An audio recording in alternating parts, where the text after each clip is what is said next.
நீங்கள் ஒரு KTM 390 and 200 ஓனராக இருந்தீங்கன்னா இந்த வீடியோ உங்களுக்காக. ஸோ பேசிக்கலாக வந்து KTMல வரக்கூடிய விஷயங்கள் அண்ட் எப்படி அந்த வண்டி மெயின்டைன் பண்ணுறது தான் இந்த வீடியோஸ் ஆல் அபவுட். நான் தான் உங்களுக்கு Pearlvin. Welcome to Drivespark Tamil. So பேசிக்கலாக பார்த்தீங்கன்னா இன்னைக்கு ஒரு KTM 390 இல்லாட்டி 200ல காமனான இஷ்யூஸ் பார்த்தீங்கன்னா ஃபர்ஸ்ட் வந்து ஃபோர்க். நிறைய பேர் என்ன பண்ணுறாங்க அப்படின்னா ஃபோர்க் வந்து மெயின்டைன் பண்ணுறதில்ல. ஏன்னா அது வந்து ஒரு யூஎஸ்டி ஃபோர்க். நீங்கள் வந்து ஒரு ஹைவே ரைட்ஸ் போகிறீங்க, ஃபாஸ்ட் வெஹிக்கிள்ஸ் கிட்ட போகும்போது அந்த இன்னர் டியூப்ல பார்த்தீங்கன்னா அதர் வெஹிக்கிளில் வரக்கூடிய சின்ன சின்ன டஸ்ட் பார்ட்டிகல்ஸ், ஒரு சின்ன ஸ்க்ராட்ச் இதாகும். ஸோ அதனால உங்களுக்கு ஃபோர்க் ஆயில் சீல் லீக் ஆகும். இது வந்து ரொம்ப ரேர் அக்கேஷனில் தான் நடக்கும், பட் ஸ்டில் இதுவும் நடக்கிறது. ஃபோர்க் ஆயில் சீல் டேமேஜ் ஆகாமல் இருக்கிறது எப்படி ப்ரொடெக்ட் பண்ணலாம் அப்படின்னு பார்த்தீங்கன்னா ஃபர்ஸ்ட் வந்து ஃபோர்க் வந்து எப்பவுமே க்ளீனாக வச்சுக்கணும். ரொம்ப மெயின்டைன் பண்ண முடியாது அப்படின்னு சொல்லி நீங்கள் நினச்சிட்டு இருந்தீங்கன்னா ஒன்றும் இல்லை. இப்போல்லாம் வந்து யூஎஸ்டி ஃபோர்க்குக்காக அதுக்கு ஒரு ஸ்லீவ் மாதிரி கொண்டு வந்துடுங்க, அதாவது ப்ரொடெக்ஷன். ஸோ அந்த ப்ரொடெக்ஷனில் என்ன அப்படின்னு பார்த்தீங்கன்னா உங்களுக்கு பேசிக்கலாக டஸ்ட்டு இன்னர் டியூப் அந்த சீல் கடையில் போய் அடைஞ்சு அந்த சீல் டேமேஜ் பண்ணாமல் இருக்கிறதுக்கு இந்த ப்ரொடெக்டர் நீங்கள் இந்த ஸ்லீவ் யூஸ் பண்ணிக்கலாம். அடுத்து பார்த்தீங்கன்னா ஃபோர்க் ஆயில் சீல் பார்த்தீங்கன்னா கொஞ்சம் நாளுக்கு அப்புறம் அதுக்கு மேலே ஒரு ரப்பர் சீல் இருக்கும். அந்த ரப்பர் சீல் வந்து கொஞ்சம் ஹார்ட் ஆயிரும். ஸோ நம்ம வெயில டிஃப்ரெண்ட் அட்மாஸ்பியரில் விட்றதுனால அந்த ஹார்ட் ஆகி அந்த சீலும் டேமேஜ் ஆகும். ஸோ இது ஒரு விஷயம். நீங்கள் அது மட்டும் இல்லாமல் ஆஃப் ரோடு இல்லை ஏதாவது ஒரு இடத்துக்கு போயிட்டு வந்தீங்கன்னா முடிஞ்ச அளவுக்கு அட்லீஸ்ட் ஃபுல் வண்டி வாஷ் பண்ண இல்லாட்டனாலும் ஃபோர்க் இருக்கிற இடத்துல கொஞ்சம் க்ளீன் பண்ணி வச்சு கொஞ்சம் க்ளீனாக வச்சுருந்தீங்கன்னா டஸ்ட் டெபாசிட் கம்மியாகிறது தவிர்க்கலாம். அதனால உங்களுக்கு fork oil seal long term போகும்.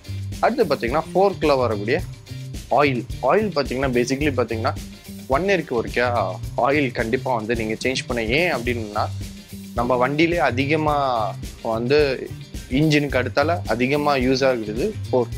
ஏன்னா உங்களுக்கே தெரியும் நம்ம ரோட்ஸ் ரொம்ப பம்பியாக இருக்கும். அந்த இடத்துல ஆயில் ரொம்ப வந்து ஒர்க் ஆகிட்டு இருக்கனால அந்த ஆயிலோட திறனும் அந்த ஆயிலோட quality and viscosity everything will goes down. So அந்த இடத்துல பார்த்தீங்கன்னா நீங்கள் ஆயில் நிறைய பேர் அது ஒரு மைண்ட்லேயே வைக்காம ஒரு வரைக்கும் போட்டோம் ஆயில் சீல் வைக்காச்சா டக்குன்னு மாற்றிட்டு இது பண்ணுறேன். பட் அப்படி இல்லாமல் நீங்கள் வந்துட்டு ஒரு 1 இயர்க்கு ஒன்ஸ் அப்படி இது பண்ணும்போது உங்களுக்கு வண்டிக்கும் சேஃப், உங்களுக்கும் சேஃப் அண்ட் லாங் டேர்ம் நல்லா சேஃபாக நீங்கள் போகலாம். இது வந்து ஃபோர்க் செட்டப். அடுத்தபடியாக பார்த்தீங்கன்னா பிரேக் சேஃப்டி. ஸோ சேஃப்டி இதில் பார்க்கும்போது நிறைய பேர் வந்து பிரேக் பேட்ஸ் வந்துட்டு 5000 6000 கிலோமீட்டர்ஸ் அப்படிலாம் ஓட்டுறீங்க. அப்படிலாம் இல்லாமல் ஒரு 2000 கிலோமீட்டர்ஸ்க்கு உள்ள ஒரு 3000 கிலோமீட்டர்ஸ்க்குள்ள நீங்கள் ப்ராப்பராக செக் பண்ணி இல்லை 6 months ஒன்ஸ் நீங்கள் ப்ராப்பராக செக் பண்ணி கொண்டு போகும்போது நல்லாவே இருக்கும். ஏன்னா இப்போ KTMோட OEM பார்த்தீங்கன்னா அது சிண்டர் பேட்ஸ், அது மட்டும் இல்லாமல் EBC இருக்குது, வெஸ்ட்ரா பிரேக் பேட்ஸ் இருக்குது, நிறைய பேட்ஸ் வந்து மார்க்கெட்டில் அவைலபிளாக இருக்குது. பட் அந்த பேட்ஸ்லாம் வந்துட்டு அவ்வளோ தூரம் நீங்கள் போகுமான்னு கேட்டிங்கன்னா ஒரு கொஸ்டின் மார்க் தான். ஸோ எவ்ரி 2000 to 3000 கிலோமீட்டர் நீங்கள் அது வந்து ஒன்று கண் வச்சுருங்க. இல்லைன்னா அது தேஞ்சி அந்த மெட்டல் வந்து டிஸ்பிளேட்டில் வரைச்சி டிஸ்பிளேட்டும் சேர்த்து மாட்டக்கூடிய நிலைமைகள் வரும். அடுத்தபடியாக பார்த்தீங்கன்னா இன்ஜின். ஸோ இன்ஜினில் பார்த்தீங்கன்னா ப்ராப்பராக every 3000 kilometre or 3 months once நீங்கள் வண்டி ஓட்டுறீங்க இல்லை ஓட்டலை அப்படிங்கிற பட்சத்தில் நீங்கள் ஆயில் ப்ராப்பராக மாற்றி த்ராட்டில் பாடி க்ளீன் பண்ணி ப்ராப்பராக ஒரு ஜென்ரல் சர்வீஸ் பண்ணி நீங்கள் அந்த வண்டி வச்சுருந்தீங்கன்னா 60,000 மைல்ஸ் இல்லை அதுக்கு மேலே வந்து நீங்கள் உங்கள் வண்டி இன்ஜினை ப்ரொடெக்ட் பண்ணி லாங் லாஸ்டிங்காக நீங்கள் யூஸ் பண்ணிக்கலாம். ஸோ பேசிக்கலாக பார்த்தீங்கன்னா உங்களுக்கு இந்த கூலண்ட் போகிறதுக்கு ஒரு பாத் இருக்கும் இன்ஜின் சிலிண்டர் சுற்றி. ஸோ என்ன ஆகுதுன்னா அதில் 2 ஒரு சின்ன வாஷர் மாதிரி ரப்பர் வாஷர் மாதிரி ஒன்று வரும். அது பேசிக்காக என்ன ஆகும் அப்படின்னு பார்த்தீங்கன்னா இந்த கூலண்ட் அதில் போய் அந்த ரப்பர் வந்து பிளாஸ்டிக்காக மாறிடுது.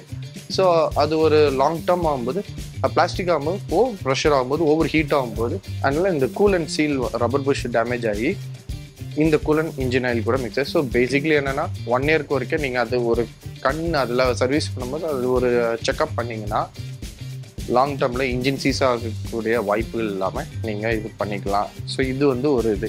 ஸோ இதுதான் மெயின் இஷ்யூ. அடுத்தது பார்த்தீங்கன்னா த்ராட்டில் பாடி. ஸோ த்ராட்டில் பாடி எல்லாருமே வந்துட்டு ப்ராப்பராக கலத்தி ரிமூவ் பண்ணி க்ளீன் பண்ண மாட்டாங்க.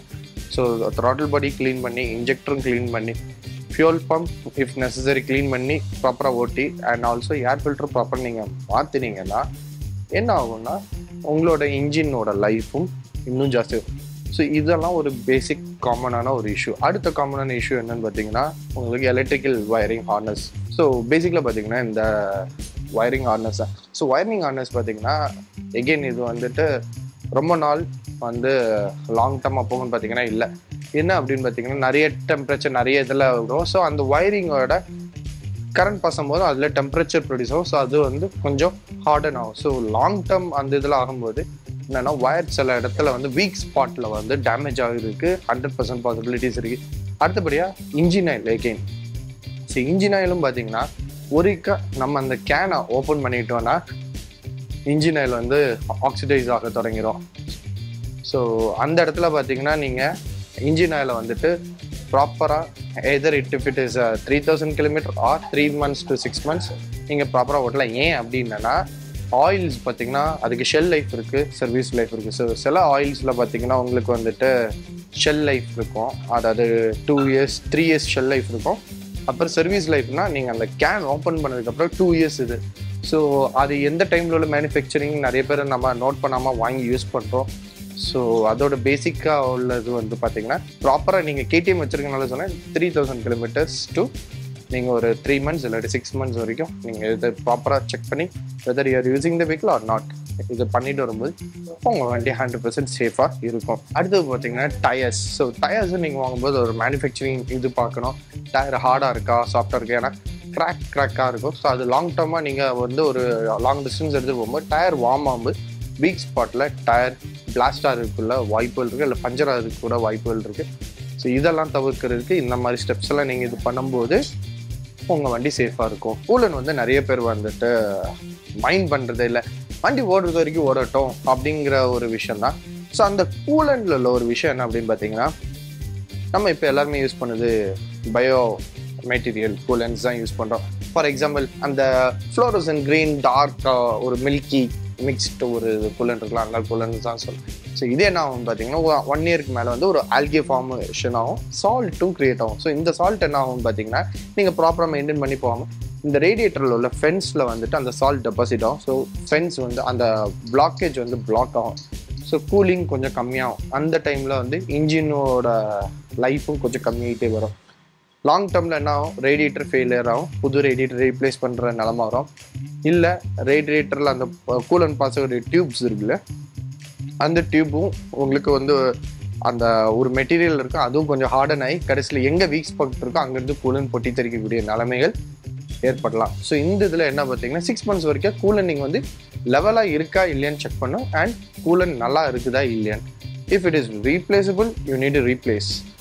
இல்லை எவ்ரி 1 year மேண்டிட்டரியாக நீங்கள் வந்து கூலன் மாற்றி தான் ஆகணும். இது வந்து உங்கள் இன்ஜினுக்கு தான் நல்லது. அடுத்தது பார்த்தீங்கன்னா radiator fan. So radiator fan வந்து 2 விதமாக நம்ம இது பண்ணலாம். சில டைம் வந்து இன்ஜின் டெம்பரேச்சர்லேயே உங்களுக்கு காணிக்கும், ஒவ்வொரு இதாக இருக்கும். அந்த டைமில் ஃபேன் ஓடலைன்னா 2 இஷ்யூவாக இருக்கும். ஒன்று ஃபேன் டேமேஜாக இருக்கும், இல்லை உங்களோட தெர்மல் சென்சர் டேமேஜாக இருக்கும். ஸோ நீங்கள் ப்ராப்பரான டயக்னைஸ்டிக் செட்டப் உள்ள ஷோரூமுக்கு வந்து இல்லை ஒரு கேரேஜ் சென்டருக்கு வந்து நீங்கள் ரிப்பேர் பண்ணிக்கலாம். ஃபார் எக்ஸாம்பிள் நாங்கள் இப்போ வந்து ஏபிடி பைக் பாயிண்டில் இருக்கும். ஸோ இங்கே வந்து அந்த உள்ள டெக்னாலஜி எல்லாமே இருக்கும். அவங்க ப்ராப்பராக செக் பண்ணி உங்களுக்கு டயக்னைஸ் பண்ணி இதுதான் இஷ்யூன்னு சொல்லி அதுக்குள்ளே என்ன ரெக்குவயர்மெண்ட்ஸோ அதை பண்ணி உங்களுக்கு சர்வீஸ் பண்ணி கொடுப்பாங்க. அது மட்டும் இல்லாமல் பார்த்தீங்கன்னா உங்களுக்கு ஃபேன் வீக். ஸோ அது ஃபேன் வந்து இத்தனை ஆர்பிஎம் இதில் இவ்வளோ ஸ்பீடுக்கு ஓடணும், இந்தந்த சிசிக்கு இந்தந்த டெம்பரேச்சர். உங்களுக்கு ஃபேன் ஓடுது, பட் டெம்பரேச்சரும் ஹையாக இருக்குது. அந்த பட்ஜெட்டில் இருக்கும்போது உங்களுக்கு ஃபேன் வந்து கரெக்டான ஸ்பீடில் ஆர்பிஎம்மில் ஓடலை. ஸோ கூலிங் ப்ராப்பராக ஆகலை. ஸோ ஃபேன் வந்து ஸ்லோவாக சுற்றுது. ஸோ அதில் வந்து மேபி டஸ்ட் அடைஞ்சிருக்கனாலும் சுற்றலாம், இல்லை ஃபேனோட லைஃப்பும் கம்மியாகும். ஸோ அந்த இடத்துல பார்த்தீங்கன்னா நீங்கள் வந்து ஃபேன் ரீப்ளேஸ் பண்ணுற மாதிரி இருக்கும். இந்த மாதிரி பண்ணும்போது ஒரு பெரிய டிசாஸ்டர், அதாவது ஒரு பெரிய அமௌண்ட் போகிறதுக்கு பதிலாக ஒரு சின்ன அமௌண்ட்டில் நீங்கள் வந்து உங்கள் வண்டியை ரெக்டிஃபை பண்ணி கிளியர் பண்ணி நீங்கள் ஓட்டுங்க. ஸோ இந்த இடத்துலையும் வந்து உங்கள் ரேடியேட்டர் சைடும் உங்கள் இன்ஜினும் நீங்கள் சேவ் பண்ணுங்க. ஸோ இது ஒரு விஷயம். மல்டிபிள் ஃபியூல் பாயிண்ட்ஸ் போகாமல் ஒரு stick to one particular fuel point. எங்கே உங்களுக்கு அது பர்ஃபார்மன்ஸ் நல்லா இருக்குது, எங்கே உங்களுக்கு நல்ல மைலேஜும் கிடைக்குது அப்படின்னா stick to the particular brand and particular fuel station as well. ஏன்னா அந்த மாதிரி நீங்கள் லாங் ரைட்ஸ் போகும்போது அது கண்டிப்பாக முடியாது. பட் ஒரு சில இடத்துல வந்து அதோட பெட்ரோலோட டென்சிட்டி பேஸ் பண்ணி நீங்கள் போகலாம். ஸோ அந்த பர்டிகுலர் பிராண்ட் நீங்கள் யூஸ் பண்ணி கண்டினியூஸாக கொடுக்கும்போது உங்கள் இன்ஜின் அந்த பர்டிகுலர் பெட்ரோலுக்கும் அந்த ஆக்டேன் லெவலுக்கும் அது டியூனப் ஆகிருக்கும். ஸோ அது நல்ல லாங் டேர்முக்கும் உங்களுக்கு வந்து இன்ஜினும் லாங்காக இருக்கும், பெட்ரோல் டேங்கும் கரெக்ஷன் ஆகாத அந்த மாதிரி இது இருக்கும். முடிஞ்ச அளவுக்கு பெட்ரோல் டேங்க்குள்ள அந்த ஹோல் இருக்குல்ல, அந்த ஹோல் வந்து எப்பவுமே வந்துட்டு மந்த்லி ஒன்ஸ் ஏதாவது ஒரு ஈக்கிலோ இல்லாட்டி ஏதாவது ஒரு கம்மி மாதிரி போட்டு க்ளீன் பண்ணி வைங்க. ஸோ அந்த டைமில் என்னென்னா அந்த பேசேஜ் பிளாக்காக இருக்கும்போது தண்ணி எதிலே கெட்டிருக்கு. ஸோ ஓவர்ஃப்ளோ ஆகாமல் சில டைம் நீங்கள் பெட்ரோல் ஃபியூல் பண்ணும்போது ஓப்பனாக அப்படி இப்படியே கொஞ்சம் கொஞ்சமாக வாட்டர் உள்ள போகும். அந்த இடத்துல வந்து டேங்க் ரஸ்ட் பிடிக்கலாம். பெட்ரோல் சப்போஸ் பை மிஸ்டேக் அது உள்ளே போய் உங்களுக்கு ஒரு இடமா எங்கெல்லாம் ரஸ்ட்டு இதாகுதோ அதுதாகும். ஃபியூல் பம்ப் டேமேஜ் ஆகிறதுக்கு வாய்ப்புகள் இருக்கும். ஸோ இந்த மாதிரி இடத்துல இதெல்லாம் நீங்கள் கொஞ்சம் ப்ராப்பராக மெயின்டைன் பண்ணிட்டு வந்தீங்கன்னா லாங் டேர்மில் உங்கள் வண்டி இதுவாக இருக்கும். அடுத்தது பார்த்தீங்கன்னா spot plug. So spot plug வந்து எவ்ரி 6 months வரைக்கும் கண்டிப்பாக செக் பண்ணி ஆகும். 1 yearக்கு நீங்கள் ரீப்ளேஸ் பண்ணி ஆகணும். ஏன்னா அதிக நேரம் நீங்கள் வண்டி ஓட்டும் போதும் அதிகமாக நம்ம வண்டியில் அதிகமாக கன்சப்ஷனும் அந்த அதிகமாக கார்பன் டெபாசிட் இடம் வந்து ஸ்பாட் பிளக் தான். ஸோ அதையும் நீங்கள் செக் பண்ணிடுங்க. ஸோ இந்த இதெல்லாம் மெயின்டைன் பண்ணும்போது உங்களோட KTM டியூப் 390 இருக்கட்டும், இல்லை 200 இருக்கட்டும், RC 200 இருக்கட்டும், லாங் லாஸ்டிங்கில் இருக்கும். ஸோ இதுதான் பேசிக்காக உங்களோட KTM நீங்கள் சேவ் பண்ணுறது. இந்த இன்ஃபர்மேஷன் பிடிச்சிருந்தாங்க அதான் அவங்க Pearlvin. Stay tune with Drivespark Tamil. மறக்காமல் உங்களோட KTM ஃப்ரெண்ட்ஸ்க்கு இந்த வீடியோ ஷேர் பண்ணுங்கள். பாய்.